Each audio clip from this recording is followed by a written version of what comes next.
Investigation master क्लासला सुरुवात झालेली आहे आणि ओपनिंग बॅट्समन होते कुंदन कुमार सराफ sir.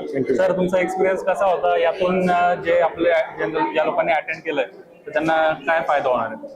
Yes, investigation master class या केतन सरांनी आणि ट्रान्सेंडेंटल टेक्नॉलॉजीने तयार केलेल्या या प्रोग्रामला मला सगळ्यात पहिलं सेशन घेता आलं ते मी माझं नशीब समजतो.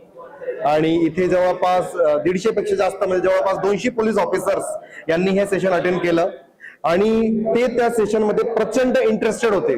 म्हणजे मी जेव्हा त्यांना दाखवलं अँड्रॉइड हॅकिंग कसं करायचं, आयफोन हॅकिंग कसं करायचं, Windows hacking, then parameter tampering attack कसा करायचा, ते त्यांनी अतिशय म्हणजे पिन ड्रॉप सायलेन्स याच्याने ते ऐकलं आणि त्यांना अजून शिकायची खूप इच्छा आहे. त्यांनी मला विचारलं का मी एटीएस मध्ये काय काम करतो, मी सायबर क्राईम डिपार्टमेंट मध्ये काम करतो, मला याचा उपयोग चोरांना पकडण्यासाठी कसा होईल, म्हणजे ते याच्यासाठी खूप जास्त उत्सुक आहेत.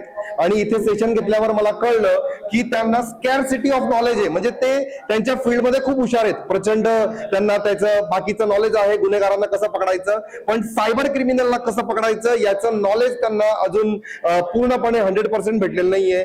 तर त्यांना जर का हे नॉलेज देण्यामध्ये मी 1% जरी मदत करू शकलो तरी मी स्वतःला खूप नशीबवान समजेल आणि मला त्याबद्दल खूप कृतज्ञ वाटेल की मी आपल्या भारतीय पोलिसांना, महाराष्ट्रीयन पोलिसांना, सायबर गुन्हेगारांना, सायबर क्रिमिनलला पकडायचं शिकवतोय आणि त्यांना मी काहीतरी मदत करू शकतोय. तर हा माझा खारीचा वाटा माझ्यासाठी खूप जास्त ते एक प्रिव्हिलेज असेल, एक ऑनर असेल.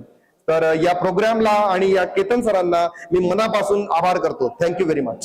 सर, 1% नाही 100% नक्कीच जे सायबर क्राईम करतात त्यांच्या मनात भीती बसणार आहे आणि तुम्ही सगळ्या एन्फोर्समेंट एजन्सीच्या लोकांना एम्पॉवर करताय त्याबद्दल एक सिटीजन म्हणून तुमचं खूप खूप थँक्यू. Thank you very much.